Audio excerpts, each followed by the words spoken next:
Coucou les amis, j'espère que vous allez bien chez vous. Alors, aujourd'hui, je vais vous parler de l'incrédulité. Comment j'ai été délivrée de l'incrédulité. Cela n'a pas été fait d'un coup que je puisse réaliser ce par quoi je passais et être guéri de l'incrédulité. Mais c'est par contre un parcours, c'est un chemin. J'ai traversé certaines situations.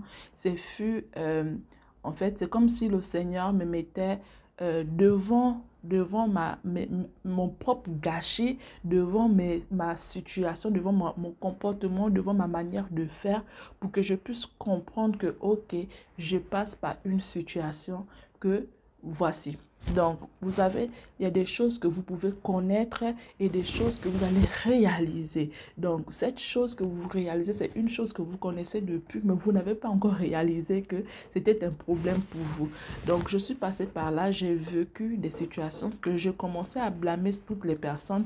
Mais par la suite, lorsque le Seigneur a commencé à travailler ma personne, j'ai pu comprendre qu'il y avait également, j'avais une part de responsabilité. Vous savez, devant une situation, le problème ne peut pas arriver chez vous tant que vous n'avez pas réagi également. Donc, un problème ne vient pas seul. Le problème vient parce qu'il y a il y a eu une interaction, parce qu'il y a eu une situation, qu'il y a un problème qui arrive. Donc, face à une situation, vous ne devez pas déjà blâmer celui qui est en face de vous, blâmer le problème, mais vous devez par contre vous revoir dans votre fort intérieur pour pouvoir comprendre pourquoi ce problème vous arrive. Et parfois, vous allez même réaliser que vous êtes même la cause ou encore le début de la chose, c'est vous. Mais par contre, après, la chose a changé. Vous n'avez pas réalisé que la chose avait tout juste muté pour devenir autre chose. Donc, sur cette chaîne, si vous me découvrez maintenant par rapport à cette vidéo, je viens vous dire aujourd'hui qu'abonnez-vous. Abonnez-vous pour ne pas rater mes prochaines vidéos. Donc, sur cette chaîne, nous parlons des problèmes en rapport avec le couple. Donc, nous venons enseigner surtout l'épouse. Oui, parce que pour ma part, je suis encore un peu dans, on va dire peut-être le vieux jeu, dans le sens où on n'éduque pas les hommes. On n'éduque pas les hommes, mais on peut peut-être influencer leurs décisions, mais on n'éduque pas les hommes. Mais ce n'est pas tant ça, parce que ce que j'ai reçu, le mandat, je vous dirais comme ceci, que j'ai reçu, c'est celui de parler aux femmes. Mais ça n'exclut pas que ce que je dis peut faire plaisir à un homme, peut faire du bien à un homme. Ça peut même aider un homme à pouvoir faire avancer son ménage ou encore régler les problèmes dans son ménage. Donc, si c'est un homme qui me découvre, par exemple, il peut apprendre ce que je suis en train de dire pour pouvoir comprendre le fonctionnement de son épouse et puis essayer d'arranger les choses de telle sorte que son ménage puisse être ferme, puisse tenir bon, parce que l'objectif ici, c'est d'avoir un ménage solide, avoir un ménage qui malgré les vents, les tempêtes et autres, tient bon.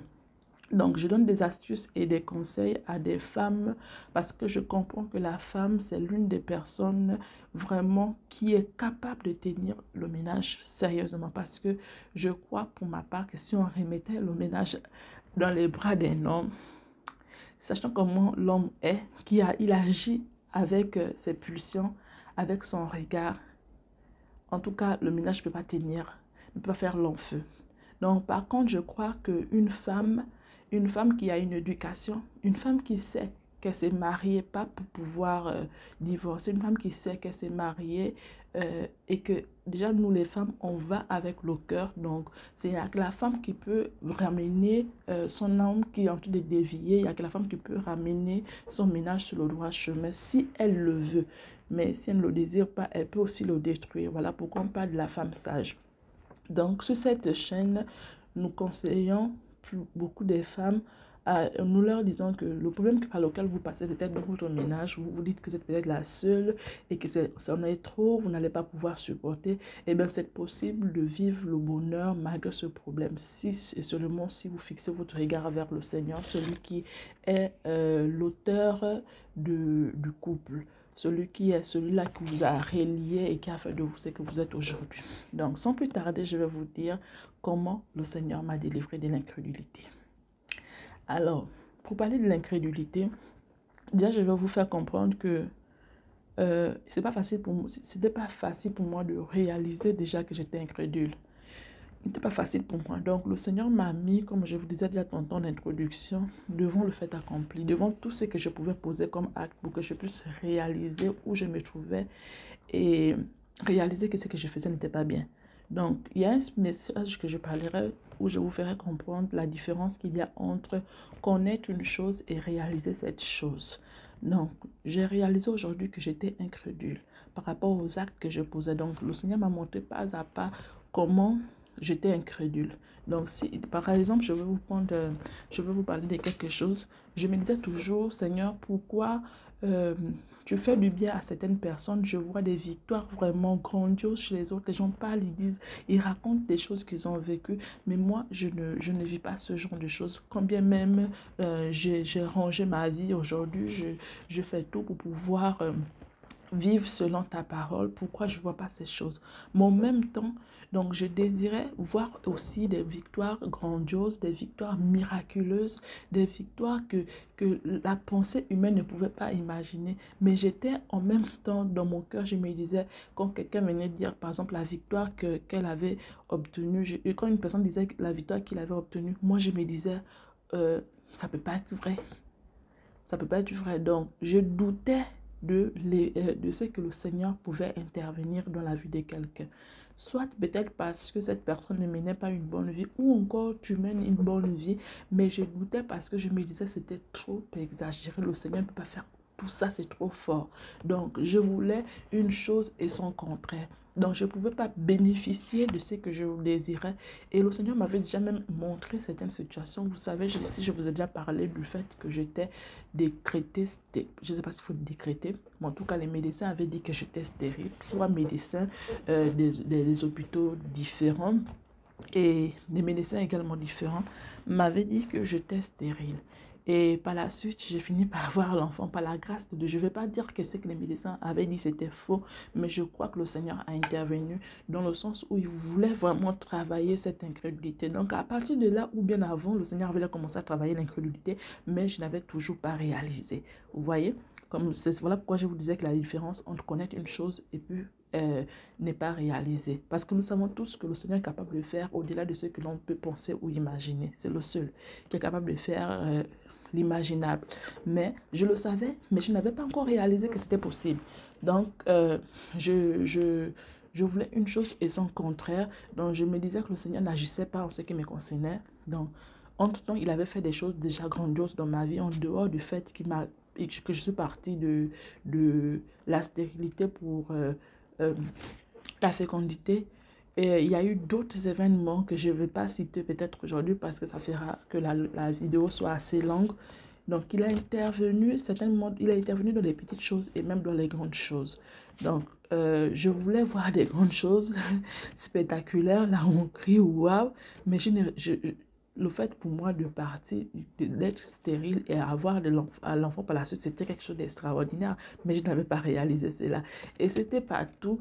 Donc, le Seigneur a vraiment intervenu, il a intervenu pas à pas dans ma vie et il y a des choses que je n'ai pas pu réaliser à cet instant.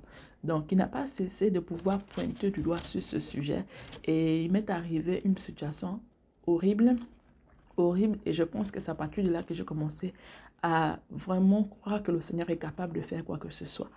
Donc, une situation m'est arrivée dans mon ménage avec mon époux et le Seigneur avait intervenu de façon surnaturelle. Et c'est à partir de là que j'ai commencé à avoir un déclic dans la tête et de savoir que je n'avais pas besoin de pouvoir toujours chercher à résoudre des choses de ma propre force ou à chercher des choses de ma propre force. Il suffisait que je demande au Seigneur et le Seigneur pouvait me révéler des choses qui sont cachées. Donc, il y avait des choses que mon mari cachait et que le Seigneur a révélées.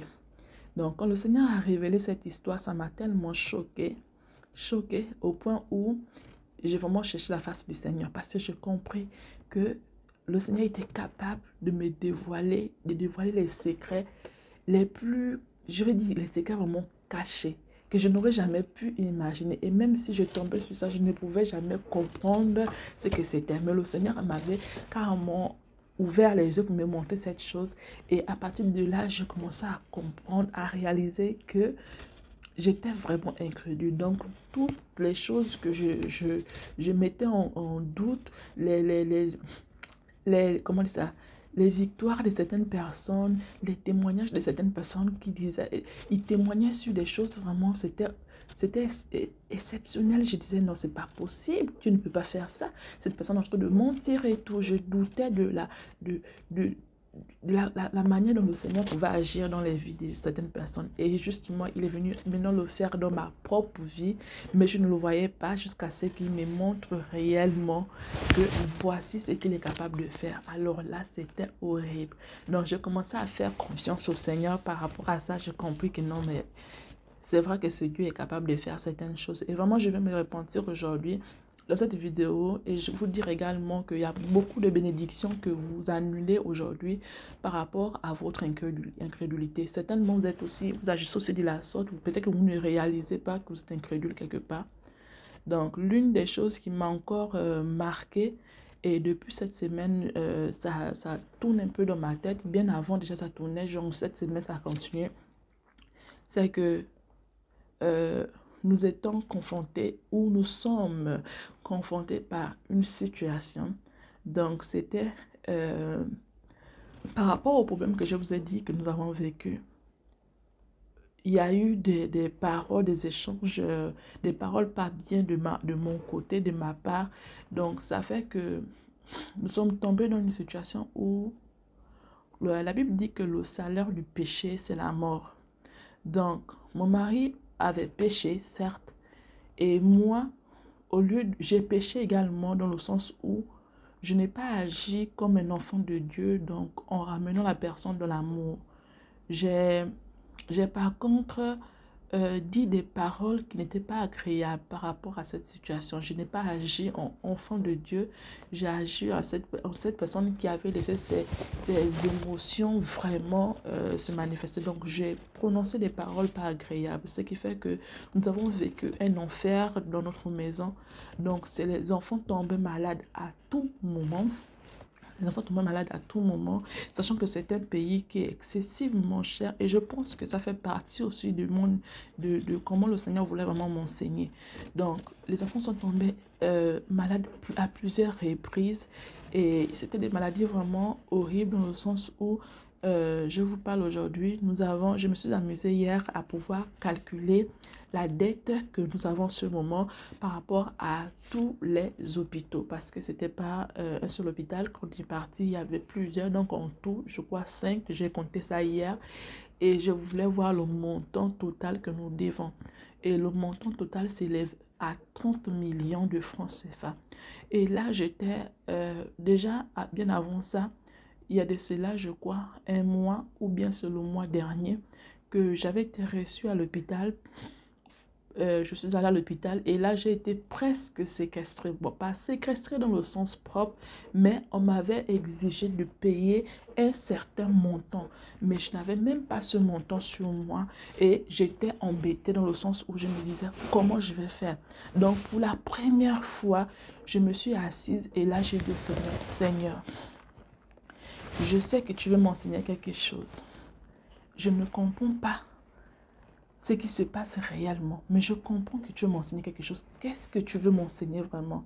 J'avais ce document qu'on me montrait où on me disait que j'étais censée payer une partie de ce montant. Donc, c'était un montant qui s'élevait à 8 millions de francs CFA. J'ai arrondi, hein.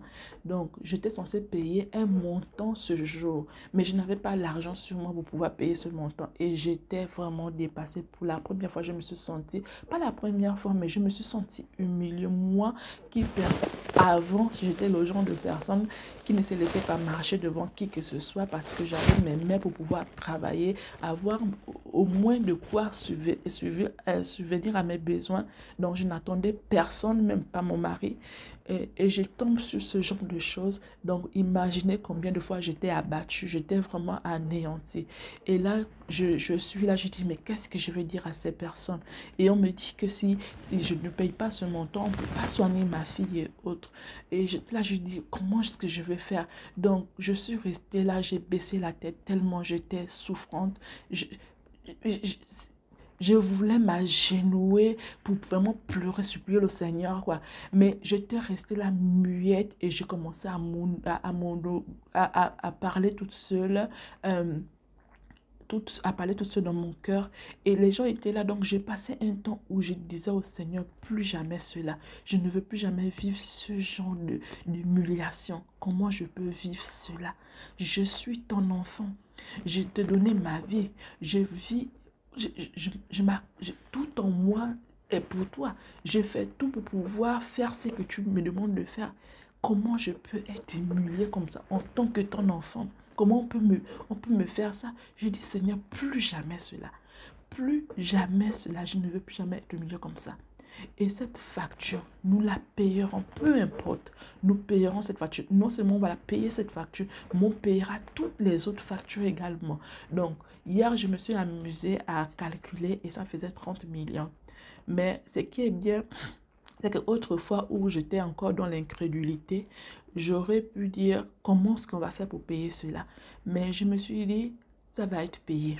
Et j'ai dit à mon mari, ça va être payé. Depuis un moment, je lui dis ça va être payé. Et il me dit, comment on peut payer cette facture? Tu penses que toi, tu peux payer cette facture? Je lui ai dit, c'est pas moi qui vais payer cette facture, mais je serai le canal par lequel cette facture sera payée. Parce que le Seigneur va payer. Lui-même, il a dit dans sa parole que tout a été payé à la croix du Golgotha. Et j'ai écrit dans mon cahier tout. J'ai mis le tout là en grand et en rouge, en lettres majuscules. J'ai dit, le Seigneur a dit, tout a été payé. Tout. Il n'y a pas une exception. Il n'y a pas un truc que le Seigneur n'a pas payé. Donc, je refuse que je puisse être humilié comme ça. Tu vas payer. Le Seigneur va payer. Je ne sais pas comment il va payer, mais je sais que je vais payer. Si jusqu'alors, je ne suis pas rentrée dans mes droits en tant qu'enfant du Seigneur, c'est parce que je doutais. C'est parce que ce que je demandais au Seigneur, c'était des choses qui coûtent moins cher. Des choses que j'ai dit, ok, même moi-même, je peux payer.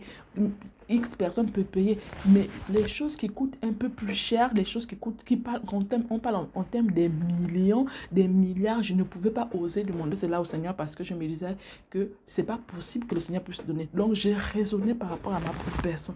Et là, hier, j'étais consciente que je suis un enfant de Dieu et rien ne peut ne pas m'habiter. Et il n'y a pas de raison que je ne puisse pas obtenir quoi que ce soit. J'ai écrit dans mon cahier, Seigneur, voici cette facture. J'ai mis le tout en grand et j'ai dit en rouge et j'ai dit au Seigneur, tout a été payé. Donc, je ne vois pas pourquoi je vais rester avec cette dette. Puis, j'ai réalisé un autre passage, dans le passage du message, dans le passage de Jacques, quand il dit qu'on ne possède pas parce qu'on ne demande pas. On ne demande pas. Et j'ai dit au Seigneur, ok, j'ai réalisé cela. J'ai fait une post ici, j'ai écrit une photo, une vidéo là où j'ai dit, maintenant je réalise. Je crois que c'est ce que j'ai écrit. Maintenant je réalise. Effectivement, je me suis dit, avant je ne demandais pas. Je pouvais demander au Seigneur, je demandais au Seigneur des choses qui étaient vraiment en fait, pour moi, c'est comme si je limitais la capacité de Dieu de m'offrir quelque chose, de me donner quelque chose. Je sais que, mais comment? Et là, je commençais à avoir un flash sur tout ce que le Seigneur m'a demandé de faire. Je prends un exemple, par exemple. Lorsque le Seigneur m'avait dit, ouvre la chaîne pour pouvoir parler de tout ce que tu as vécu, parler aux dames de tout ce que tu as vécu, les enseigner comment être heureuse, marquer les difficultés dans un ménage. Je me disais, mais comment je peux faire ça? Connaissant ma personne, je ne suis pas quelqu'un qui est capable de venir m'exprimer au milieu de 4 personnes. 4 personnes même, c'était trop. Je dis, comment je vais y arriver? Comment je vais faire cela? Et même la chaîne, comment on fait pour ouvrir une chaîne YouTube? Je fais ça comment? Je ne savais pas comment faire. Mais cette chaîne a été ouverte et je me demande comment j'ai fait pour le faire. Parce que ma soeur me faisait réaliser cela tout dernièrement. Elle me demandait, elle me disait, nous, de notre église, on veut ouvrir une chaîne YouTube. Comment tu as fait pour ouvrir? Et qui t'a ouvert ta chaîne YouTube? Et là, je lui dis, c'est moi-même. Elle me dit, toi-même, comment tu as fait pour faire? Je ne sais même pas comment j'ai fait. Je crois que ce n'est pas la grâce de Dieu. Je crois que c'est Dieu qui a intervenu. Parce que moi-même, personnellement, je n'étais pas prête à aller parler de mes choses concernant ma vie, concernant mon ménage, concernant mon foyer. Je n'avais pas l'intention d'en parler. Je suis le genre de personne très crachetière qui ne parle pas de ces choses. Mais le Seigneur a dit, tu vas aller parler. Tu vas aller parler. Et je me suis levée et j'ai fait cette chaîne. Je ne sais pas comment je l'ai faite, mais vraiment je ne sais pas comment, mais je crois que c'est le Seigneur qui avait intervenu. Donc, l'autre truc encore que le Seigneur avait encore intervenu, je crois que le mot m'échappe, l'histoire m'échappe, je vais revenir peut-être après. je vais revenir après pour vous expliquer ça. Mais ce qui est sûr, c'est que par rapport à la chaîne, je ne savais pas comment je pouvais ouvrir une chaîne. Et même par rapport au sujet, je ne savais pas comment je devais me mettre devant vous. Où est-ce que j'allais trouver les sujets? Comment j'allais aborder les sujets? Qu'est-ce que j'allais dire? Je me disais, Seigneur, comment je vais pouvoir... Voilà, le sujet que je voulais dire, c'était par rapport... l'autre truc que je voulais vous dire, c'était... Le Seigneur m'avait dit d'aller parler par rapport au problème que j'avais vécu. Et je disais au Seigneur, Seigneur, moi-même, je suis encore en train de pleurer vers toi pour te dire, Seigneur, viens et secours-moi, viens et sors-moi de cette situation. Je n'ai même pas encore vu la solution et tu me demandes d'aller parler. Tu me demandes de prendre ça et aller parler, aller dire aux gens. Mais comment je vais aller dire aux gens une chose que je n'ai même pas encore trouvé la solution sur moi? Et par rapport à ça, je doutais, je me disais que c'est vraiment le Seigneur qui me parle. Comment je vais aller parler d'une chose comme ça? Mais vraiment, le diable nous tient captifs dans certaines situations parce qu'il y a beaucoup de personnes qui se disent souvent que je vais aller parler d'une chose tandis que ma vie n'est pas encore améliorée pendant que je suis en train... Sachez que c'est un mensonge du diable parce que le fait pour vous de vous lever et d'aller parler de la chose, vous allez sortir de cette situation qui vous tracasse. Donc, c'est une façon pour vous de vous sortir de là également, de vous guérir de votre situation. Je ne savais pas lorsque je me levais pour aller parler. Quand je commençais, une autre de mes soeurs me disait, on sent la timidité quand tu te mets à parler. On sent que tu es vraiment triste dans tes vidéos, que le Seigneur t'aide vraiment et autres. Elle m'encourageait beaucoup pour que je puisse faire des vidéos un peu plus avec le sourire et autres. Mais je ne sais pas, aujourd'hui je fais des vidéos avec le sourire. Donc vous voyez, je commençais timidement et je lui disais que c'est vrai, je sais que j'ai peur. Je sais que dans mes vidéos, on ressent la peur, la tristesse et autres. C'est parce que ce par quoi, ce que je viens parler, non seulement ça m'énerve parce que je vais parler de ma vie, je suis pas le genre qui expose ma vie. Et en plus de cela, je n'ai même pas encore la solution à mes problèmes. Je vois même pas encore clair par rapport à mon ménage. Je vois pas clair et tout est brouillé. Et je dois venir parler aux dames. Mais elle me dit... Maintenant, tu fais un jeu. Non, je continue à le faire parce que je comprends que je veux obéir au Seigneur. Je veux obéir au Seigneur. Donc, je vais continuer à pouvoir parler. Je veux continuer à faire des vidéos parce que je veux toujours obéir et puis sortir de là parce que je comprends. La première fois que j'ai eu mon problème, quand le Seigneur m'a murmuré dans l'oreille, il m'a dit histoire d'Israël. Et je ne comprenais pas pourquoi il avait dit histoire d'Israël. J'étais chrétienne pendant longtemps, mais je ne savais pas ce qu'était l'histoire d'Israël. Donc, ma soeur me disait, mais qu'est-ce qui... L'histoire d'Israël, c'est quoi que le Seigneur veut te dire?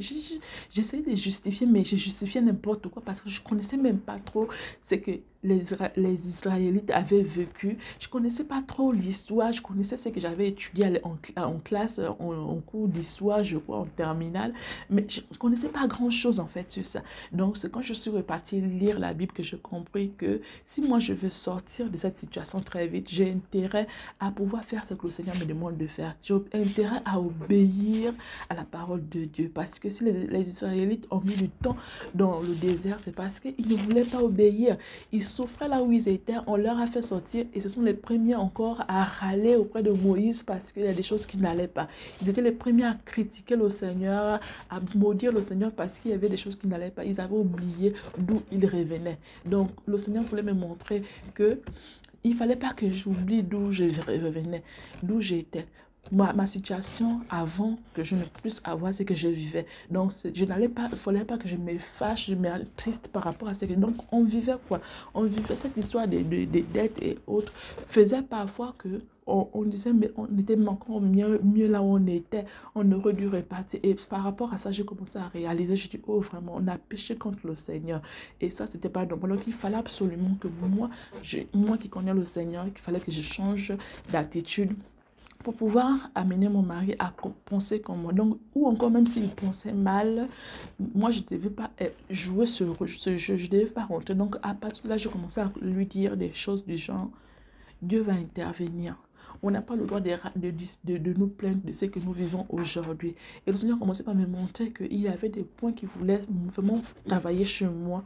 Donc l'incrédulité et le fait qu'on n'a pas le droit de râler. Donc qu'est-ce que j'ai pu obtenir durant cette situation? Mais je suis devenue une personne meilleure, je vais dire pour ma part, une personne meilleure dans le sens où j'ai grandi. Il y a des choses que j'ai découvert sur ma vie. J'ai découvert les talents cachés que j'avais. J'ai découvert beaucoup de choses, bien qu'aujourd'hui je ne vis pas encore encore de ces choses, mais ça m'a fait du bien de savoir que cette situation m'a mené à un autre niveau. Vous voyez? Donc, par rapport à ça, mon inquiétude de savoir que mais je vis encore ce problème, je n'ai pas encore de solution, comment je vais pouvoir apporter la solution à des personnes, tandis que moi-même, je vis dans ça.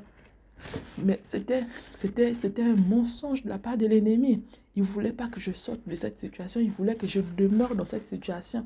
Mais à partir du moment où j'allais, peu importe mes vidéos étaient tristes et autres, peu importe le fait que je n'arrivais pas à exprimer réellement ce que je voulais exprimer, mais le Seigneur a fait grâce. Il a fait grâce petit à petit. Aujourd'hui, sans même le réaliser, j'ai fait des vidéos en riant. Vous voyez, je souris à tout moment. C'est pas que je souris parce que je veux sourire, c'est pas parce que je souris parce que je veux améliorer mes vidéos, mais ça vient naturellement. Donc, je n'ai pas cessé de demander au Seigneur, Seigneur, aide-moi parce que je sais que ce que je suis en train de faire, c'est toi qui m'as envoyé. Donc, il n'y a que toi seul qui est capable de m'aider dans cette situation. Donc, aujourd'hui, je constate quand je regarde mes vidéos que les choses ont changé. Et j'ai le souci aujourd'hui de pouvoir améliorer mes vidéos, améliorer même le montage vidéo. Pourquoi? Peut-être à payer même le service de quelqu'un pour pouvoir... Donc, j'ai le seul souci là aujourd'hui pour pouvoir améliorer. C'est des choses que je n'avais pas autrefois.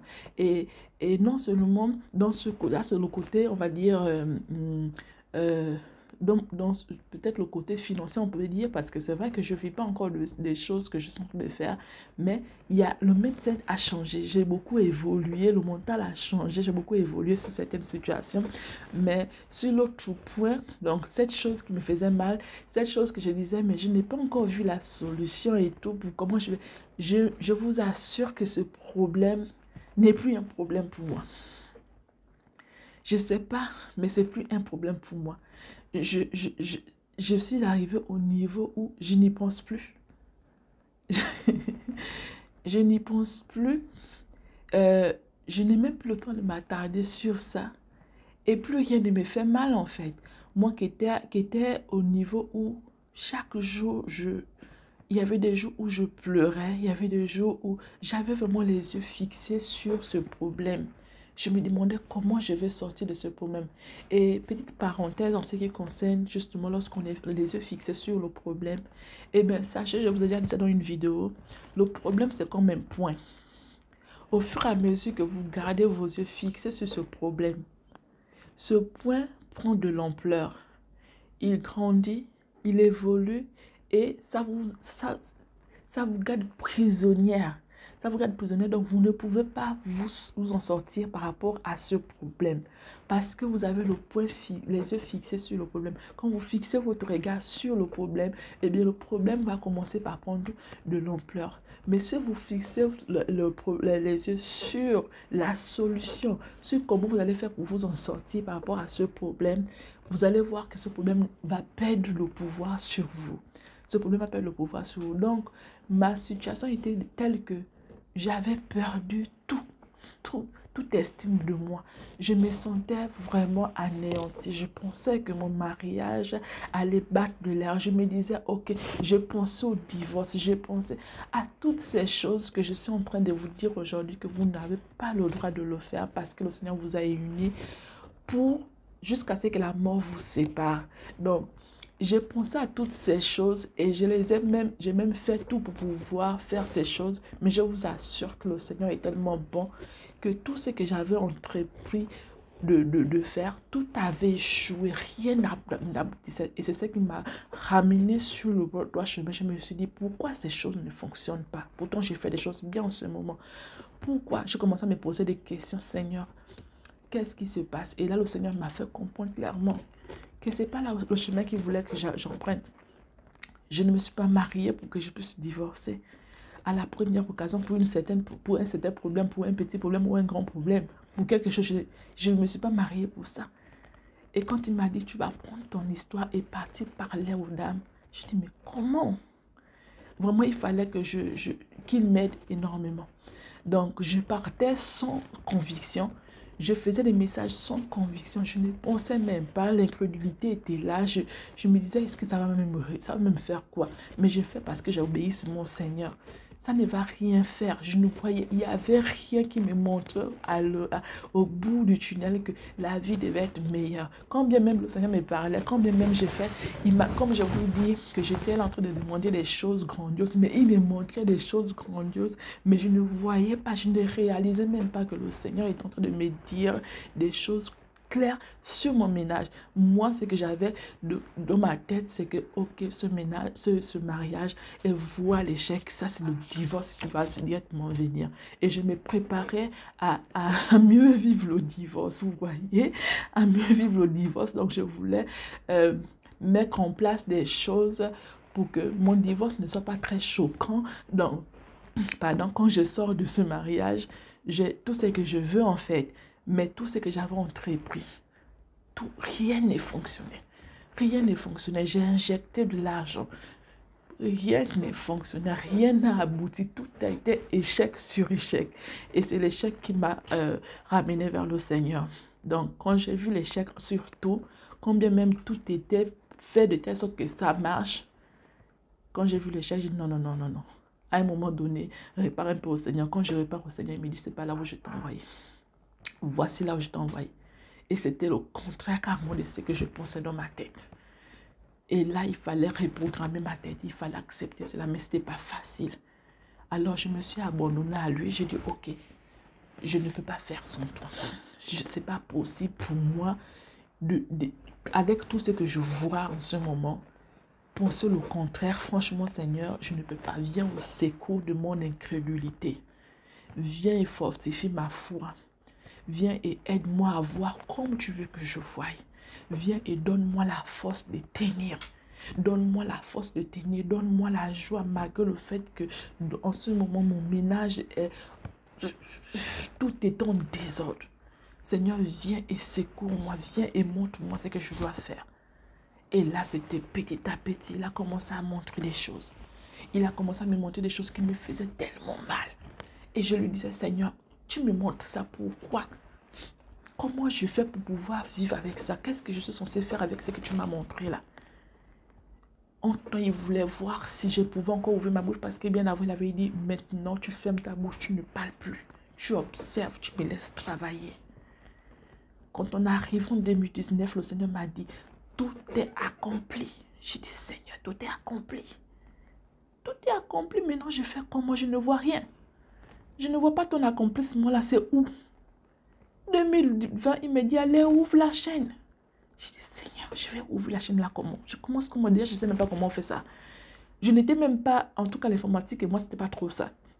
Mais je vous assure que ce que j'ai découvert sur l'informatique aujourd'hui, ce que je fais avec cette histoire d'informatique, moi-même, je me demande, je peux même enseigner quelqu'un déjà.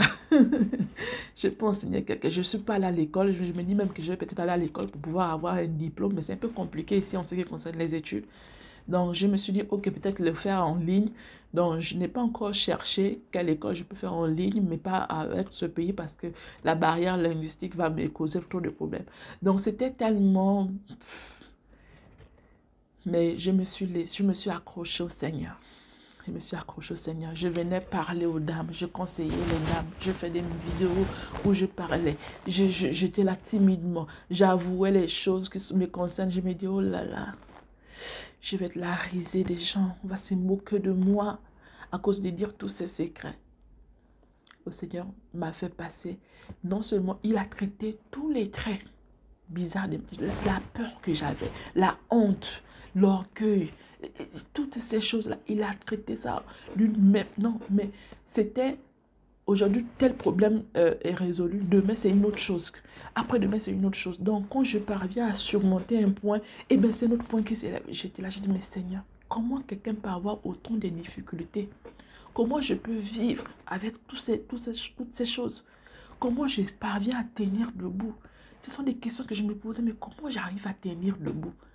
Mais si je tiens debout, c'est que le Seigneur, il est avec moi. Le Seigneur veut m'enseigner quelque chose. Qu'est-ce qu'il veut m'enseigner? J'ai commencé à chercher ce qu'il voulait m'enseigner. Et aujourd'hui, je vous parle. Donc, toi, épouse, sache que tu as la capacité de tenir bon dans ton ménage. Peu importe le problème que tu peux avoir, tu as la capacité de tenir bon. Tes genoux sont d'une efficacité. tes genoux sont d'une efficacité.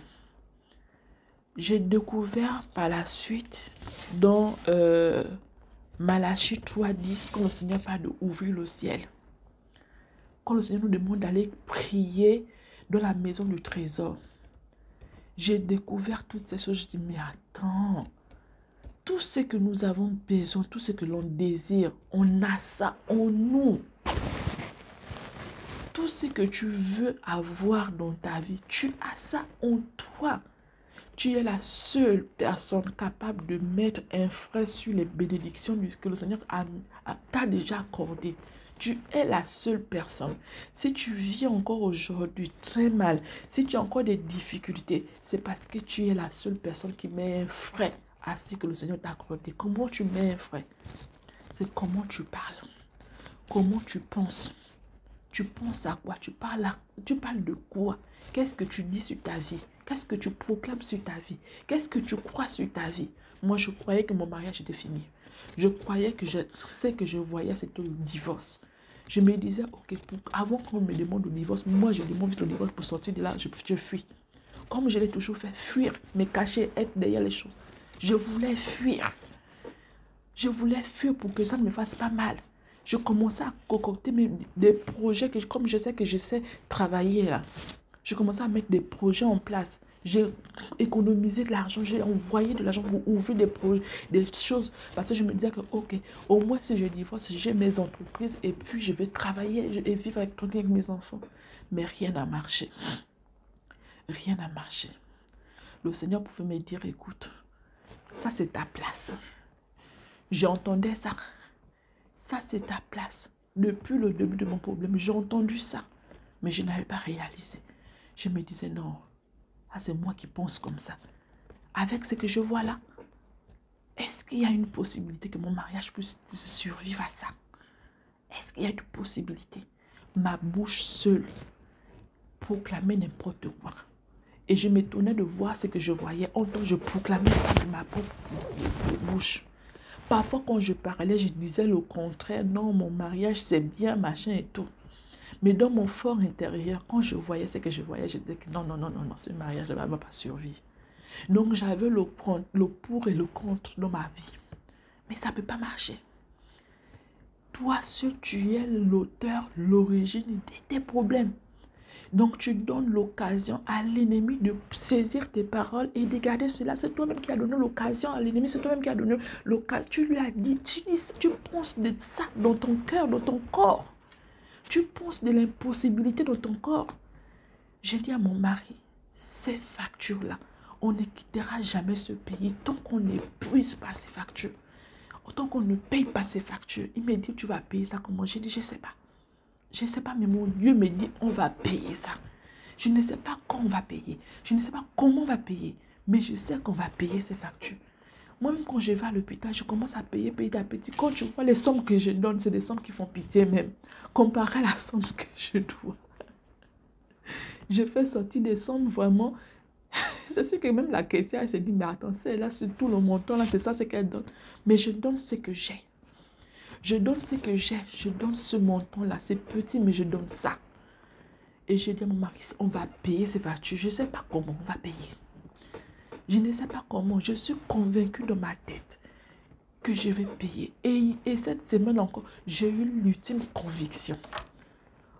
J'ai eu l'ultime conviction. Quand je suis tombée, j'ai fait une vidéo sur nos bouches, nos pensées et autres. Combien de fois nous ralentissons nos bénédictions. En tout cas, en gros, c'était ça, ralentir ces bénédictions. Comment on fait qu'on ne rentre pas dans nos bénédictions parce qu'on ne fait pas les choses avec notre propre cœur, on ne va pas demander, on ne demande pas et autres.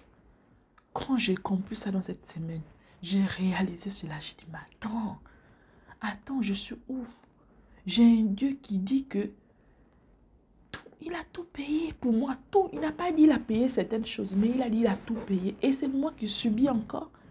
J'ai dit non. Même la maladie n'a pas le droit d'exister en ce qui me concerne. La maladie n'a pas le droit d'exister. Donc, depuis déjà 3 jours, je proclame ça. Ces dettes-là vont être payées. Non seulement ça va être payé, je ne sais pas, mais je sais que mon Seigneur est un Dieu miraculeux. Il a toujours agi de façon miraculeuse dans ma vie. Donc, c'est pas ça là qu'il ne va pas faire. C'est pas ça qu'il ne va pas faire. Ça, c'est petite chose pour lui. C'est moi qui voyais grand parce que je pense à ma personne. Je pense à la dépendante financière que j'étais. Je n'ai pas le passé dans le sens où je ne suis plus cela dans ma tête. Dans ma tête, j'ai mis un frein. En tout cas, j'ai annulé cela. Combien même c'est ce que je vois aujourd'hui. Mais dans ma tête, là, dans ma tête, je ne pense plus comme cette personne qui est dépendante financière. Je pense que je suis en train de faire mes classes en ce moment. Je pense que je suis en train de traverser une situation où le bout du tunnel, c'est autre chose. Donc, je ne vois plus celle-là qui n'apporte pas l'argent. Je vois cette personne. Tout à l'heure, je leur ai dit, allez-y dormir parce que je dois travailler. Je suis en train d'appeler l'argent dans la maison. Je leur ai dit, j'appelle l'argent dans la maison. Mon mari a souri. Il a souri. J'ai dit que j'appelle l'argent dans la maison. Je dois travailler. Allez-y dormir parce que je dois travailler. Parce que je ne peux plus, je me dis, je n'ai pas le droit d'avoir les dettes. Non, je suis un enfant de Dieu. Ou bien, est-ce qu'un enfant de Dieu a besoin a le droit d'avoir les dettes? Je dis, je suis un enfant de Dieu. Soit je suis enfant de Dieu, soit je ne suis pas enfant de Dieu. Je me fais humilier comme ça partout pour les dettes. Je dis, non, non, non, non, non. Là, c'est parce que je ne connaissais pas mon identité ou je n'avais pas réalisé mon identité en tant qu'enfant de Dieu. J'ai dit, ces dettes-là vont être payées. Et c'est fini cette humiliation où on me dit que tu dois payer, puis j'ai des difficultés pour payer. Donc, dans ma tête, je compris que, bon, j'étais une dépendante financière. J'étais dépendante financière, pardon, mais je ne suis plus. Dans ma tête, c'est fini, là, je ne suis plus. Et je sais que tout commence dans le mental. À partir du moment où toi, tu considères autre chose dans le mental, eh bien, tu vas travailler ce qu'il faut pour pouvoir entrer dans ta bénédiction. Et puisque dans mon mental, j'avais gardé, j'ai parlé en termes de je suis, je suis, je suis. Non, aujourd'hui, je parle au passé. J'appelle tout ça, je dis que c'est le passé. Je ne suis plus cette personne. Et je suis une autre personne. Et je sais que je suis une autre personne. Donc, si vous avez aimé cette vidéo, si vous aussi, je vous en supplie, vous avez ce genre de pensée. Si vous n'avez pas encore réalisé que vous êtes incrédule, si vous agissez d'une certaine façon, de manière incrédule, je vous en supplie vraiment, revoyez-vous. Et arrangez cela de telle sorte que vous ne soyez plus cette personne. Annulez tout ce que vous avez pu dire ou penser. Parce que je vous assure, si vous êtes un enfant de Dieu, vous n'avez pas le droit de vivre ce genre de choses. Vous n'avez pas ce droit. Vous avez le droit de vivre autrement que ce que vous vivez. Mais si vous vivez cela aujourd'hui, c'est parce que vous avez accepté ces choses. C'est parce que vous croyez que ce que vous avez en vous, ce que vous êtes capable de faire, vous limitez ça avec vos propres moyens, votre propre personne ou les moyens de votre époux, de votre conjoint ou quoi que ce soit. Mais commencez par vous dire que tout est possible. Si vous êtes dans le manque, dites-vous que vous traversez une situation où le Seigneur est en train de vous travailler. Si vous voyez que vous manquez d'argent, dites-vous que vous êtes en train de travailler une situation où le Seigneur est en train de vous travailler. Il vous apprend certainement à gérer de l'argent, le peu d'argent que vous avez, et parce qu'il sait qu'il va vous donner plus après. Donc, moi, j'ai compris cela et je voulais vous dire ce que j'ai compris pour que vous ne soyez plus, vous ne tombez pas dans ce genre parce que vous savez, l'intelligence, c'est celui-là qui se sert des problèmes des gens ou encore des erreurs des gens pour ne pas commettre les mêmes erreurs. Donc, si moi, je suis tombée dans ce genre de situation, si j'ai vécu ce genre de problème et j'ai agi bêtement et je me suis attiré encore les foudres au lieu de pouvoir arranger des choses, ou j'ai retardé la situation dans laquelle j'étais, tandis que j'aurais pu sortir de là si j'avais fait ce qu'il fallait faire au moment opportun. Donc, vous n'avez pas le droit de faire certaines choses. Sachez que les erreurs des autres doivent normalement sonner quelque chose dans votre tête. Vous devez éviter de tomber dans ce genre de choses et faire le contraire de ce que nous faisons. Donc, si vous aimez cette vidéo, commentez, likez, partagez pour aider une autre épouse ou aider un époux, parce que ce que j'ai dit n'est pas seulement agréable pour une épouse. Peut-être qu'il y a un monsieur qui subit, qui a des problèmes aussi financiers, mais qui ne sait pas comment faire. Ça peut l'aider. Il peut changer aussi son mindset aujourd'hui. Il peut changer sa capacité à réfléchir. Il peut dire, ok, c'est le Seigneur qui fait tout. Il nous a tout donné. Mais nous, nous limitons ce qu'il nous a donné, nous disons, ok, moi je préfère prendre ceci, et ça je ne peux pas prendre parce que je ne suis pas capable de gérer cela. C'est ce que nous disons inconsciemment. Tu as la capacité d'avoir tout ce que tu veux. C'est ta bouche, ton attitude, ton comportement qui font que tu n'as pas tout ce que tu veux. Commence par changer ta manière de parler, ta manière de voir les choses et la manière de parler de certaines personnes que le Seigneur est en train de bénir ou pas. Ça fait l'objet de la prochaine vidéo. Ça va suivre tout de suite. Alors bisous, à la prochaine.